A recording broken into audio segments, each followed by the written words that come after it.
नमस्कार, मेरा नाम लकीर कौर है। आज हम जो आपका टॉपिक करने जा रहे हैं वो है संविधान की विशेषताएं। और आपका स्वागत है YouTube channel goal of education पर। और आपको हम आज पूरे इम्पोर्टेंट जो फैक्ट हैं वो बताएंगे, जो भारत की विशेषताएं हैं जो संविधान की, वो आपको पूरी की पूरी बताएंगे। पहले हम देखते हैं कि पहली विशेषता क्या है कि विश्व का सबसे बड़ा लिखित एवं सर्वाधिक व्यापक संविधान है वो भारत का है, हमारे प्यारे भारत का है। तो जो भारतीय संविधान का जो संविधान है वो आंशिक कठोर है और जो आंशिक लचीला है। मतलब इसमें इतनी ज्यादा कठोरता भी नहीं है और लचीलापन भी दिया गया है। ये नरम्य है और अनरम्य है।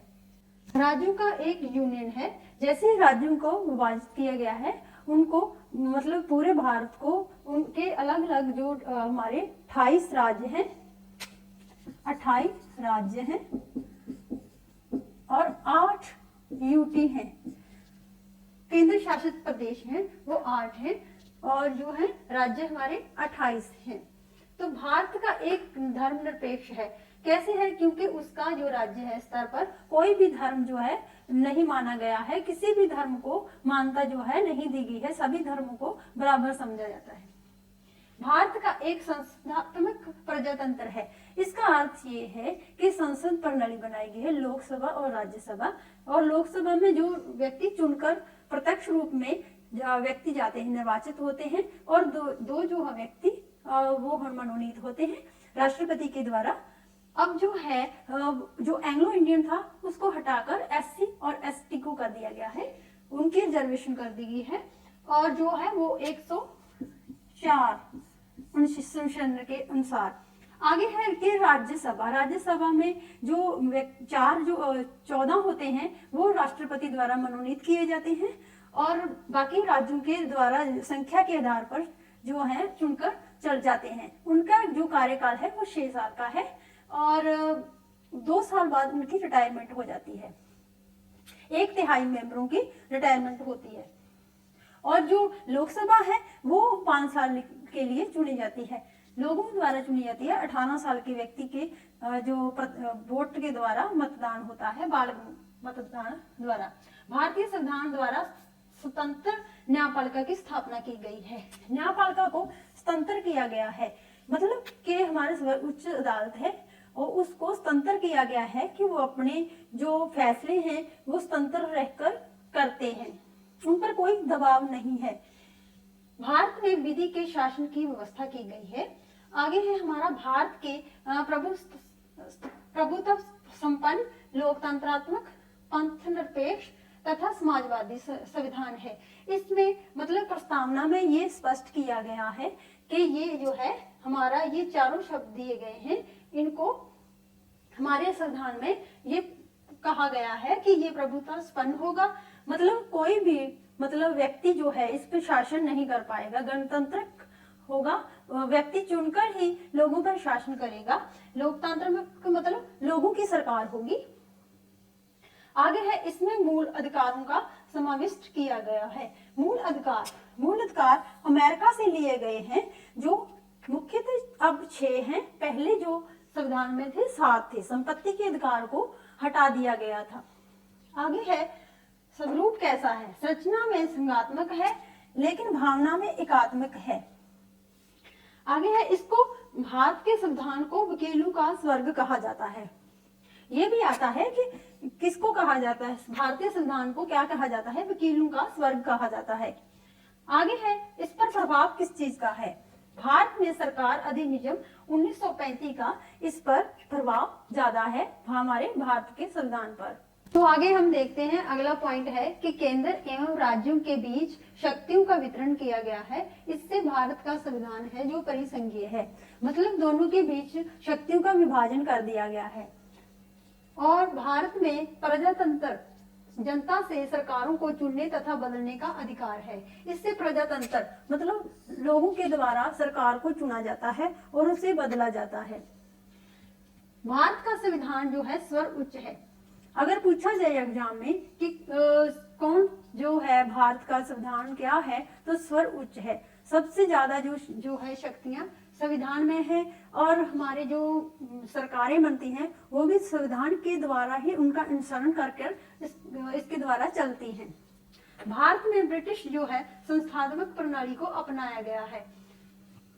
इसमें संघ तथा राज्यों दोनों सरकारों का संविधान है।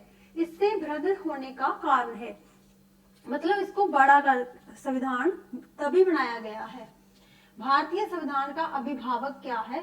सर्वोच्च न्यायालय है, ठीक है, इसकी रक्षा करता है। सर्वोच्च न्यायालय जो है, सुप्रीम कोर्ट है, वो संविधान की रक्षा करता है।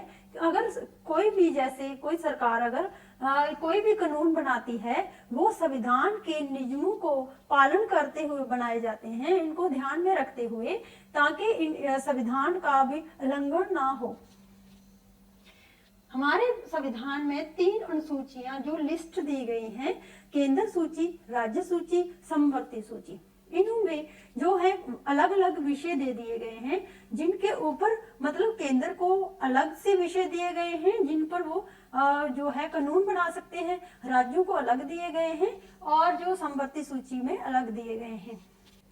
भारत का संविधान अपना प्राधिकार है जो वो जनता से प्राप्त करता है, मतलब जो शक्तियां जो हैं जनता के हाथ में दी गई हैं, और वो संविधान को, मतलब संविधान के लिए जो है, जो भी है वो जनता में निहित है, वो जनता के हाथ में दिया गया है कि सरकार बनाए। भारत में वैध संप्रभुता निहित है, और वो संविधान में है। अगर पूछा जाए कि वैध जो प्रभु सत्ता किसमें निहित है, तो हमारे संविधान में निहित है। भारतीय संघ और अमेरिकी संघ दोनों की साझी अगर पूछी जाए कि विशेषता क्या है, तो संविधान की जो व्याख्या की गई है के लिए संघीय उच्चतम न्यायालय है। दोनों का ही जो व्याख्या करता है वो उच्चतम न्यायालय करता है। भारत का संविधान धार्मिक एवं भाषाई अल्पसंख्यकों की मान्यता प्रदान करता है। तो आइए आगे हम देखते हैं कि कथन दिए जाते हैं एग्जाम में। ए जैसे कि दिया गया है, भारतीय संविधान मूलतः संघात्मक स्वरूप का है।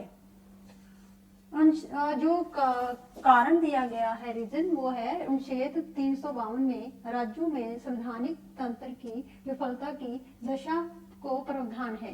तो इसमें ये पूछा जाएगा कि ए और आर सही हैं या गलत हैं, इनकी व्याख्या पूछी जाएगी कि कैसी है। तो हम ये देखेंगे कि भारतीय संविधान मूलतः संघात्मक स्वरूप का है, ये तो सही है, ये सही बात है। लेकिन जो ये बात है, रीजन दिया गया है, वो गलत है। इसका अर्थ ये है कि ए सही है और आर गलत है। अगला हमारा है कि लिखित संविधान की अवधारणा पूछी जाती है कि सर्वप्रथम किस देश से हुई थी। तो जो है ये फ्रांस से हुई थी। हमारे देश ने भारत संविधान में जो है फ्रांस से ये लिखित संविधान की प्रेरणा ली गई है। आगे है अध्यात्मक शासन का उदय सर्वप्रथम जो है किस देश से हुआ है। तो ये संयुक्त राष्ट्र अमेरिका से हुआ है। भारतीय संघवाद को जो है जी ऑस्टिन जो व्यक्ति है ने सहकारी संघवाद कहा है। भारतीय संघवाद को जी ऑस्टिन ने सहकारी संघवाद कहा है।